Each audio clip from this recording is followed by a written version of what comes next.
Salut à tous, j'espère que vous allez bien. On se retrouve aujourd'hui pour une nouvelle vidéo et ce sera une vidéo un petit peu particulière qui n'était pas prévue d'être faite tout de suite, mais ma foi c'est tombé comme ça, la vie en a décidé autrement. Donc je vous fais cette petite vidéo. Vous avez vu il y a quelques temps sur Instagram, pour celles qui me suivent d'ailleurs, tout est en barre d'infos il me semble, je vous ai annoncé l'arrivée prochainement, dans quelques mois, de bébé numéro 2. Voilà, vous savez tout. Ça fait quelques semaines maintenant que bébé 2 s'est installé. Il est prévu pour fin avril. Je ne dirai pas la date, vous comprendrez bien que c'est déjà assez stressant comme ça et que je ne veux pas me rajouter en plus des questions alors t'as accouché, etc., etc. Donc voilà. Donc je vais vous expliquer un petit peu tout ça, comment on l'a découvert, ce que j'ai ressenti sur le moment, où on en est à l'heure actuelle. Je vous ferai la vidéo, enfin je vous la tournerai en 2 fois, puisque je n'ai encore pas fait mon échographie du premier trimestre, mais je la fais la semaine prochaine. Donc du coup voilà, je vous l'ajouterai juste après et comme ça vous aurez la vidéo complète du premier trimestre et de tout ce qui va avec. Donc tout d'abord, comment je l'ai découvert. Donc il faut savoir qu'en fait depuis Clément je ne suis pas sous contraceptif. Oui, puisque avec mon lupus déjà je peux pas prendre n'importe quoi. En fait j'ai le droit qu'à une pilule microdosée et au stérilet je crois, le Mirena, mais je suis vraiment pas sûre du nom. Et donc du coup je savais pas quoi choisir, donc on a dit en attendant que je me décide, et bien ce sera préservatif. Et le temps passant, j'ai pas pris de décision. Et on avait parlé, ça fait quelques mois qu'on parle avec le chat, de relancer bébé 2. Parce que pour ceux qui ont suivi, vous savez qu'on a mis du temps pour avoir Clément. Pour les autres, celles et ceux qui nous rejoignent sous cette vidéo, vous savez, enfin vous savez pas, mais on a mis 8 ans à avoir Clément. On a dû passer par la PMA, on a eu quelques petits soucis. Je vous laisse aller voir toutes les vidéos que j'ai fait à ce sujet pour un petit peu comprendre notre histoire. Et donc du coup on s'était dit on ne veut pas à nouveau galérer pendant 8 ans et qu'il y ait énormément d'écart. Donc on s'était dit au 1 an, voire 1 an et 3 mois, donc vers Noël, soit en septembre, soit en décembre, relancer les essais bébé 2. Voilà, c'était ce qu'on s'était dit. Moi j'aurais voulu personnellement attendre les 3 ans de Clément pour que il soit autonome, etc. Mais pareil, je me disais si ça prend du temps, on aura perdu, entre guillemets perdu, 2 ans, alors qu'on aurait pu, voilà. Donc du coup j'ai coupé la poire en deux et je m'étais dit oui, septembre, décembre, on lance les essais de bébé tranquille, sans se mettre la pression. Et si en 1 an on voit que ça ne marche pas, qu'il n'y a pas de prise ou quoi que ce soit, eh bien, excusez-moi, non mais cet enfant, c'est un sketch, t'es bien là? T'es bien? Il a baigné sa corbeille et s'est assis dans tel un fauteuil, non mais, enfin bref. Cet enfant m'aura tout fait. Bref. Donc je disais, voilà, j'aurais attendu décembre, septembre, décembre pour lancer les essais bébé 2 en me disant que ça prendrait peut-être un peu de temps. Excusez-moi, j'ai grand soif. Et comme ça laisserait pas non plus 10 ans d'écart entre les deux. C'est pas ce qu'on voulait. C'est vrai que après en y réfléchissant, je n'avais pas envie de retrouver une vie un petit peu normale entre guillemets, parce que on a une vie normale, hein, c'est pas parce qu'on a un bébé que notre vie est pas normale, mais c'est plus comme avant, et de retomber dans les couches, dans les nuits pas faites, etc., etc. Donc du coup voilà, on s'était dit 1 an c'était bien. Donc on avait discuté de ça, et il se trouve qu'un jour en juillet, eh bien dans le feu de l'action, nous n'avons pas mis le préservatif.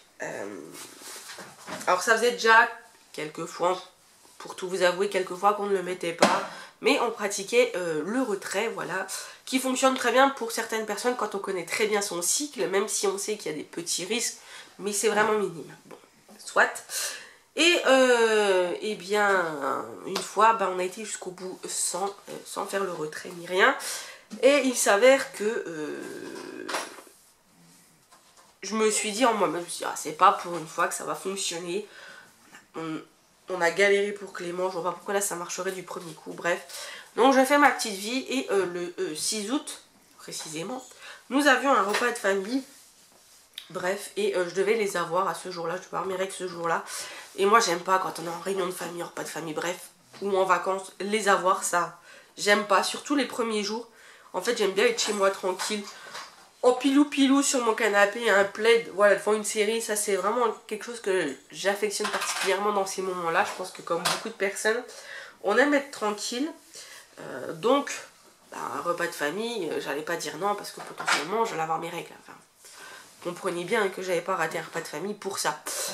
Et donc je prends mes précautions, hein, protection, je prends la blinde de protection parce que moi j'aime bien prévoir dans ces moments-là, j'aime bien voilà, savoir que j'ai du stock et que j'ai des rechanges en cas de fuite. Bon, j'avais prévu mon sac, etc. Nous allons au repas de famille, tout se passe bien, super journée, bref. Mais toujours pas de règles. Soit. On était à J30, je crois, si je dis pas de bêtises. Mes cycles étaient entre J29 et J32. Donc rien de bien affolant qu'à J30, ça soit pas là. J'avais aussi régulièrement pendant mes cycles, juste avant mes règles, quelques pertes. Mais c'était pas tout à tous les cycles. Donc du coup, voilà, je m'inquiétais pas plus que ça. Donc le jour passe, je me suis pas inquiétée. La nuit passe, pareil, je m'inquiète pas. Le lendemain, toujours rien. Je m'inquiète pas plus que ça. Je me questionne mais je m'inquiète pas. Le lundi, toujours rien du tout. Donc on est à J32. Là je commence un petit peu à tiquer parce que y a rien du tout. Même pas des petites pertes sanguines. Rien du tout. Même pas un micro saignement. Enfin rien. Et puis j'ai pas spécialement de grosses douleurs de règles. Enfin voilà, ça me turlupine un petit peu le lundi. Donc le lundi soir j'envoie un message au chat. Il devait aller au Leclerc. Je lui ai dit écoute, bah prends-moi un test. Et en fait au moment où je lui ai dit, il était déjà sorti du Leclerc. Donc, je lui ai dit bah c'est bon, tu vas pas y retourner. Rentre à la maison, on verra ça plus tard. Et puis toujours rien le lundi. Le lundi dans la nuit, toujours rien. Parce que bon, ça m'arrive de les avoir en pleine nuit. Hein, voilà. Et toujours rien. Le matin, toujours rien. Mardi matin. Et ouais, c'est ça. Oui, c'est ça. Alors attendez, parce que je crois que je suis un peu perdue. Oui, c'est bien le lundi matin. Faut que je reprenne mon calendrier. Je suis un peu perdue. Oui, mon cœur. Alors, août. Oui, c'est ça. Donc, le lundi matin, rien. Donc, le mardi, le lundi, la nuit se passe. Le mardi matin, toujours rien. Et là, je dis au chat, je dis, écoute, ce soir, si tu peux passer me prendre un test, voilà, fais-le. Au moins, comme ça, on les fera venir et ce sera fait, on n'en parlera plus. Parce que là, voilà, ça commence à m'inquiéter un petit peu. On était à J33, donc encore, voilà, il reste encore 2 jours potentiellement. Mais je sais pas, j'avais besoin de savoir, je pense, j'avais un pressentiment au fond de moi. Et en fait, au même moment, je voulais passer une commande de tissu pour faire des créations pour Noël. Et je me suis dit à chaque fois, et ça c'était véridique, ça m'a fait pareil pour Clément, le jour où c'est que j'ai voulu faire des gros projets en couture, donc j'ai fait une grosse commande, enfin assez conséquente niveau argent et tout. Bébé était là, donc du coup je me suis dit avant de me lancer, voilà, on va voilà, être sûr, hein, on va vérifier. Et donc du coup le mardi soir il me ramène mes tests, on fait notre petite vie, je vais au lit, enfin nous allons tous au lit d'ailleurs. Et je me relève dans la nuit, il devait être 1h30, quelque chose comme ça. De toute façon c'est toujours comme ça quand je dois faire un test, je sais pas vous mais alors moi c'est toujours à des heures pas possibles. Pour Clément c'était à 3h du matin, là c'était à 1h30 du matin, enfin une catastrophe. Et donc du coup je fais mon petit pipi dans mon petit pot et je plonge mon petit test de grossesse. Donc celui-ci c'est celui-là, c'était des 25/8 je crois, si je dis pas de bêtises. C'était une boîte de 2, heureusement d'ailleurs. Donc je plonge mon test et normalement c'est 5 minutes. Et puis je vais continuer de faire mon pipi. Et puis je me dis bah je vais regarder un petit peu Facebook en attendant que le temps passe. Et puis en bout de 2 minutes je regarde et je vois déjà une petite barre apparaître. Et je me dis non, tu dois rêver, tu dois mal voir, t'es pas réveillé. Donc j'attends les 5 minutes et je sors le test. Et je sais pas si vous verrez là. On la voit pas, là. Ah si, on la voit un petit peu.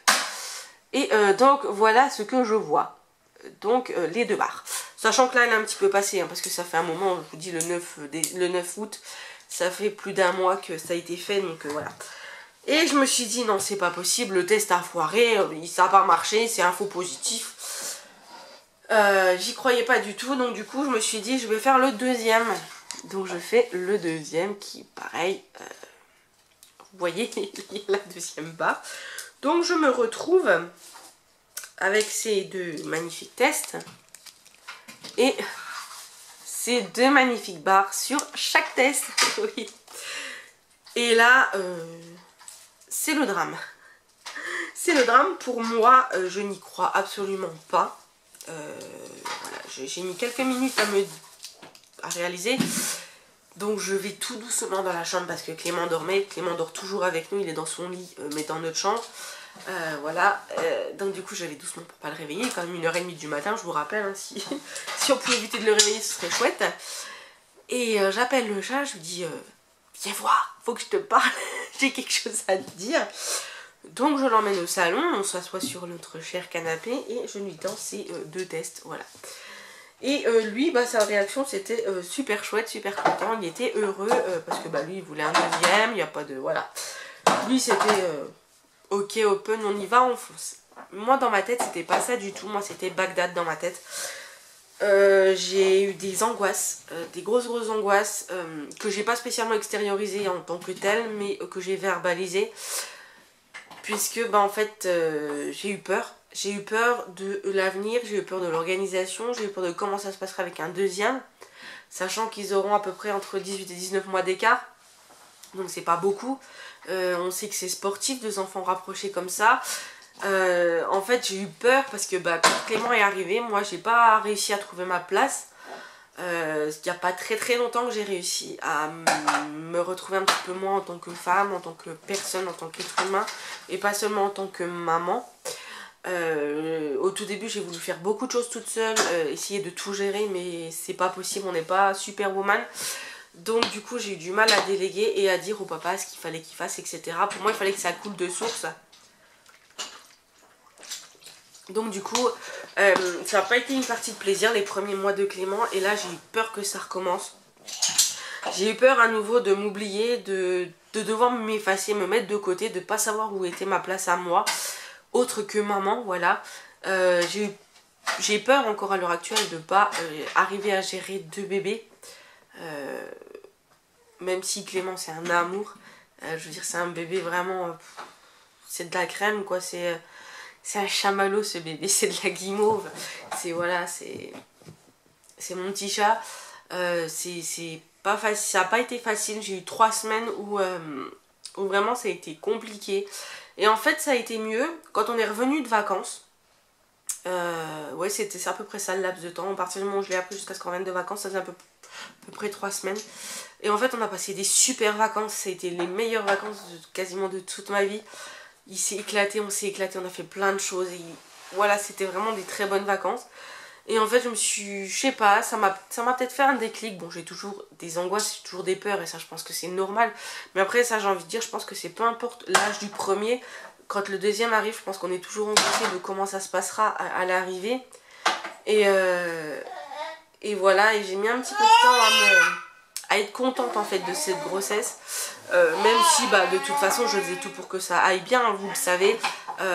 Moi j'ai besoin de faire des injections de l'Ovenox, etc. Donc ça je l'ai fait mais je reviendrai après. Mais j'ai quand même tout fait pour que cette grossesse se passe bien. J'ai respecté le programme alimentaire, etc. Donc au fond de moi je savais qu'on allait le garder et que je voulais que ça se passe bien. Mais effectivement j'y ai pensé à l'avortement. J'y ai pensé quelques temps, réellement, pour être honnête avec vous, j'y ai pensé quelques temps. Et puis après, je vous dis, j'ai accepté en fait. Voilà, c'est compliqué à expliquer, mais je pense qu'il m'a fallu un temps pour digérer les choses. De toute façon, il faut savoir que moi, dès qu'il y a un gros changement dans ma vie, un gros bouleversement, il me faut du temps. Il me faut du temps pour accepter, il me faut du temps pour être contente. Voilà, j'ai toujours été comme ça, peu importe c'était quoi la nouvelle et peu importe c'était quoi le changement, ça a toujours été comme ça. Je suis quelqu'un qui a besoin de sa routine, enfin de ses repères, et là ça chamboule tout et il me faut du temps. Donc voilà comment je l'ai appris. Donc je l'ai appris le 9 dans la nuit, comme d'habitude. De toute façon dès que j'apprends quelque chose comme ça, moi c'est toujours la nuit. Le lendemain matin je suis allée faire une prise de sang qui a confirmé la grossesse. Alors je ne sais plus le taux, mais je pense que j'étais à 100 et quelques, oui, mais je sais plus exactement le taux, j'ai pas les papiers là. Donc c'était voilà, déjà bien, c'était déjà un taux assez haut, donc ça me rassurait un petit peu. J'en ai refait une donc le vendredi, qui pareil a bien doublé. J'en ai refait une le lundi et puis après j'ai arrêté d'en faire. 3 c'était bien, j'ai vu que ça évoluait bien. Pareil, donc le mercredi matin, une fois que j'ai eu la prise de sang, j'ai appelé ma gynéco pour avoir le protocole à suivre parce que je voulais le plus rapidement possible mettre en route le protocole. En fait c'était ça aussi qui me faisait peur, je voulais pas revivre une fausse couche. Pas avec Clément, j'avais pas besoin de ça, en fait, de revivre ça. Donc je voulais soit que cette grossesse se passe bien et qu'on aille au bout, soit qu'on l'arrête mais de nous-mêmes. Voilà, je voulais pas laisser les choses se faire naturellement. Donc du coup j'ai vite appelé ma gynéco, elle m'a calé un rendez-vous en visio le soir même. On a mis en place tout le protocole, donc progestérone, piqûre d'anticoagulant, donc de Lovenox, tous les jours et voilà, vitamines de grossesse, etc. Donc à partir de là c'est vrai que j'étais un petit peu plus sereine également. J'ai eu une écho j'ai eu un rendez-vous écho le 26, non le 25, le jeudi 25, c'était juste avant qu'on parte en vacances. Le jeudi 25 août j'ai eu une écho, donc l'écho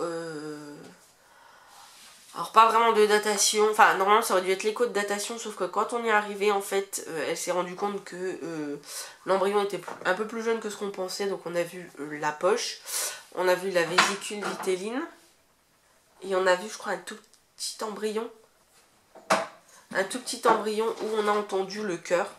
On a réussi à entendre le cœur. En fait, quand elle a fait l'écho, j'étais allongée sur la table, elle me fait l'écho en endo. Et en fait, j'ai cru apercevoir un clignotement et j'ai pas osé dire tiens est-ce que c'est le cœur, et en fait d'elle-même elle a mis son petit curseur dessus et on a écouté, effectivement c'était le cœur de bébé. Donc il battait très bien, on était rassurés, on est parti en vacances tranquille. J'ai eu une grosse prise de sang à faire en vacances avec la toxo, la rubéole, la varicelle, enfin tout ça, donc tout est très bon, hormis le fer. J'ai une grosse anémie en fer qui est probablement due à l'accouchement de Clément où j'ai fait une grosse anémie, j'ai été complètement supplémentée, enfin j'ai eu un complément en fer. Et là c'est pareil avec même en début de grossesse là, j'avais vraiment un taux de fer assez bas. Je crois que j'étais à 12 et le minimum c'est 20 et à 12 c'est trop bas pour une grossesse. Donc du coup elle m'a donné des compléments, mais bref. Donc j'ai eu ce rendez-vous là. Après on a eu un rendez-vous, c'est quand qu'on a eu rendez-vous? C'était un lundi. C'est le 19. Maintenant on a eu un autre rendez-vous avant. Le 6. On a eu rendez-vous le mardi 6. Le mardi 6 pour voir l'évolution réelle de la grossesse, voir si pour voir l'âge de la grossesse, voilà, le voir au plus tôt. Donc du coup le mardi 6 on a eu le rendez-vous. Ça s'est bien passé, bébé avait bien grandi, le cœur battait bien, il n'y avait pas de soucis. Et on a eu rendez-vous donc le 19 pour cette fois-ci. En fait c'était le rendez-vous prénatal précoce où elle a fait la déclaration de la grossesse, etc. etc. On a revu bébé qui faisait 3,6 cm, son petit cœur battait bien, il bougeait déjà, on a vu les jambes bouger, les bras bouger, enfin il n'arrêtait pas de faire des galipettes, enfin bref, il moulinait, c'était déjà un petit coquin. Oui mon cœur. Et donc du coup nous avons vu ce petit bébé d'amour. Cette fois-ci Clément était avec nous, donc il a vu sur l'écran le bébé. Va chercher ta tétine mon cœur, elle est où tétine? Prends tétine mon chat. Oui? Je sais pas ce que tu en as fait. Non, ça c'est pas tétine, ça. Ça c'est les pieds de Sophie la girafe. Oui, c'est pas tout à fait pareil. Donc du coup Clément était absorbé par l'écran, il regardait le bébé, il faisait ah comme ça, enfin il était tout content.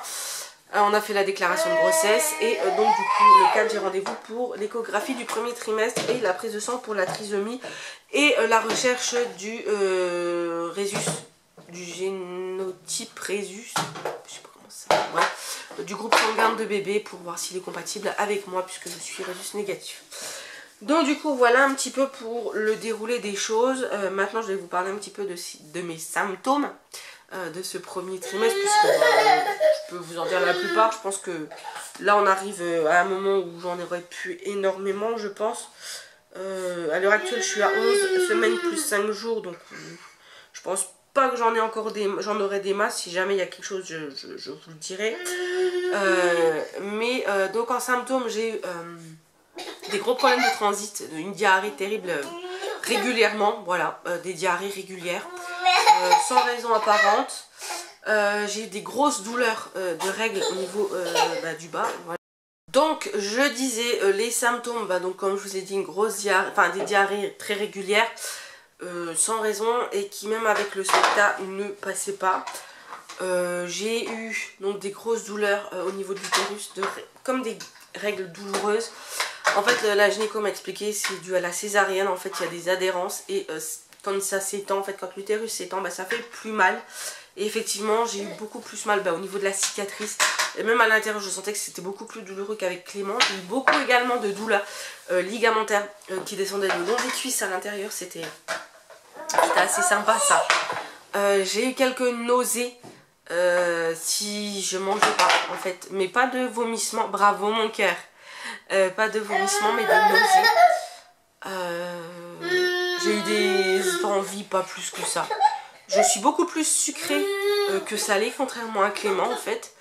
Je sais pas si ça veut dire que c'est une fille ou un garçon, bref. Et puis qu'est-ce que j'ai eu d'autre? Un gros rhume qui m'a valu un peu d'antibiotiques parce que j'ai fait un petit peu de fièvre. Quelques insomnies, quelques nuits d'insomnie. Par contre, je dors bien la nuit.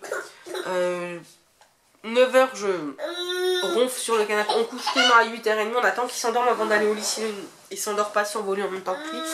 Donc, du temps que j'attende, une demi-heure, c'est très tendu pour moi. Généralement, je m'endors vers les 9 h. Le chat me réveille vers les 9 h 30 pour aller au lit. Et je dors jusqu'à 6 h, 6 h 30, 7 h. Je me réveille une fois dans la nuit pour aller faire pipi. Mais après, voilà, j'ai pas d'autres symptômes plus que ça.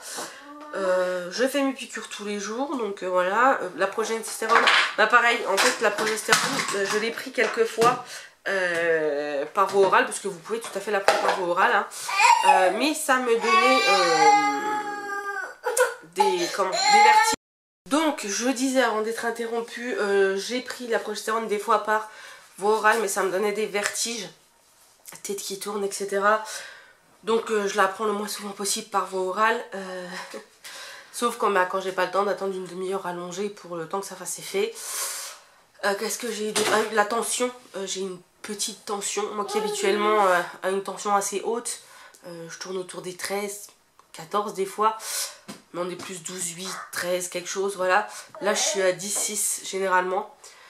Voilà, c'est pas beaucoup. J'ai donc du coup des compléments en fer à prendre matin et midi pendant 6 mois. Qu'est-ce que j'ai d'autre? Qu'est-ce que je voulais vous dire d'autre? Niveau poids, je me suis pesée hier. Si j'ai pris 500 grammes, 600 grammes, ouais, on va dire 700 grammes max. Depuis le début de la grossesse, voilà, c'est le grand maximum. Pourtant je mange pas, voilà, je suis plus Weight Watcher, voilà, je fais plus tout ça, donc voilà, mais je mange pas en fait énormément au repas. Je grignote pas plus que ça, je mange un petit encart vers 10 h, 10 h 30 parce que j'ai faim. Et un goûter, voilà, mais après je mange pas plus que ça dans la journée. Le soir je grignote pas, donc pour l'instant ça me convient. Bon, je sais que ça ne conviendra pas à mon gynécologue, donc... Mais niveau poids pour l'instant ça va. Ah si, j'ai la poitrine sensible aussi. Enfin, le bout de la poitrine sensible. J'ai déjà l'impression d'être une énorme vache. Voilà, et puis sinon la fatigue quoi, je suis plus fatiguée que pour la grossesse de Clément. Après le contexte est différent. Pour Clément j'étais toute seule, j'avais personne à m'occuper. Voilà, si je voulais rester allongée toute la journée je pouvais, il n'y avait pas de souci. D'ailleurs c'est ce que je faisais. C'est pour ça d'ailleurs que je pense que j'ai eu des insomnies en fait, c'est parce que j'étais pas assez fatiguée et voilà. Oui, je vais te le donner. Donc je disais, c'est complètement différent, voilà, c'est pas du tout pareil. C'est deux sensations complètement différentes. J'avais le temps pour Clément en fait de prendre soin de moi, de prendre soin de lui, d'y penser, de réfléchir, de regarder, d'imaginer. Et là j'ai l'impression de pas avoir le temps en fait, de de ne pas pouvoir prendre ce temps, et c'est bizarre quand même, moins le temps de me reposer, etc. etc. Donc voilà, c'est différent, mais c'est tout aussi bien. Comme ça m'évite de trop gamberger sur la suite. De toute façon, comme m'a dit la pédiatre hier, puisque hier on était faire les vaccins de Clément, de toute façon c'est pas la peine d'essayer d'imaginer l'organisation ou quoi. On sait pas comment Clément va réagir, on sait pas comment ça se passera, ça se trouve ça se passera très bien. Et je me fais des montagnes pour rien, si ça se trouve ce sera une galère sans nom. On verra, de toute façon on est embarqué dans le navire, donc maintenant faut pagayer comme on dit. Et on va pagayer, on va pas s'arrêter et ça va aller. Ça va être peut-être tourmenté, il va y avoir peut-être des tumultes, mais on va y arriver. De toute façon, comme je dis, la vie ne met pas sur le chemin des obstacles plus que ce qu'on ne peut affronter, franchir et réussir à affronter. Donc voilà, je me dis que si ce bébé nous a choisi, c'est qu'il y a une raison, comme pour Clément il nous a choisi. Donc c'est qu'on n'est pas si mal que ça au final. Voilà. Je pense que c'est tout pour cette première partie. De toute façon, je vous ferai la deuxième partie la semaine prochaine. C'est déjà très très long, je suis désolée, la vidéo est très très longue. J'espère que j'ai pas trop blablaté et que je vous ai pas trop perdu. Donc voilà, écoutez, je vous dis à la semaine prochaine pour la suite de la vidéo. Je vous retrouve pour la suite de la vidéo sur mon premier trimestre. Donc hier, on a fait la petite échographie, enfin la petite échographie qui a duré quand même une bonne demi-heure à peu près. Ben on a vu bébé sous tous ses angles. Il va très très... Enfin, je dis il parce que c'est le bébé. On ne sait pas si c'est un garçon ou une fille encore. La gynéco n'a pas voulu se prononcer. De toute façon, j'ai une gynéco qui est pas... Oui, mon cas. J'ai une gynéco qui n'est pas du genre à se prononcer avant la fin des 15 semaines. En fait, elle nous a expliqué que beaucoup... Enfin, ça arrivait qu'il y ait des personnes qui, en fonction du sexe de l'enfant, ben, décident en fait d'avorter. Ça m'a un petit peu choqué en fait d'entendre ça. Enfin, surtout en France, ça me... Par exemple, en Inde, si ils ont des filles, bah, ils les gardent pas. Enfin, dans les pays là, ça fait... Enfin, voilà, je ne m'en occupe pas spécialement. C'est dommage, mais enfin, je sais pas, j'ai du mal à le concevoir. Donc du coup, elle nous a pas fait d'estimation. J'ai mis une petite photo aujourd'hui, donc nous sommes le 5 octobre. J'ai mis une petite photo sur Instagram, si jamais il y en a qui s'y connaissent, etc. N'hésitez pas à me dire si vous avez une petite idée. Donc bébé va très très bien. Je vais vous lire le petit compte rendu. Et puis voilà. Donc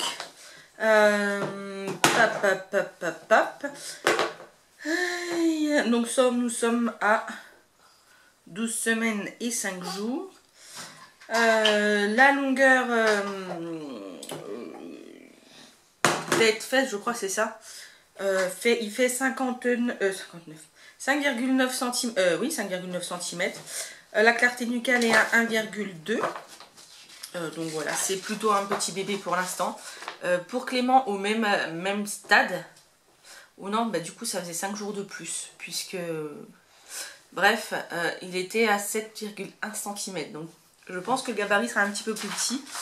Le cœur battait à 165 battements minutes. Tout va bien, tout est très bien. Il n'y en a toujours qu'un seul. Hein, parce que, bon, on pourrait se poser la question. C'est déjà arrivé que à l'écho de datation, il n'y en ait qu'un et qu'au final, ben, il y en a deux à la première écho. Donc non, il n'y en a toujours qu'un. Et c'est très bien comme ça. Sinon, qu'est-ce que je pourrais vous dire? Bah, j'ai toujours les nausées. Enfin, je suis toujours nauséeuse en fait. Je n'ai pas... Enfin, si j'ai eu une fois des vomissements, mais c'était... je pense que c'était à cause de la toux. Et pas à cause de la grossesse, mais à cause de la toux. Bref, mais je n'ai pas eu d'autres vomissements. J'ai souvent de la nausée. Par contre, ça c'est...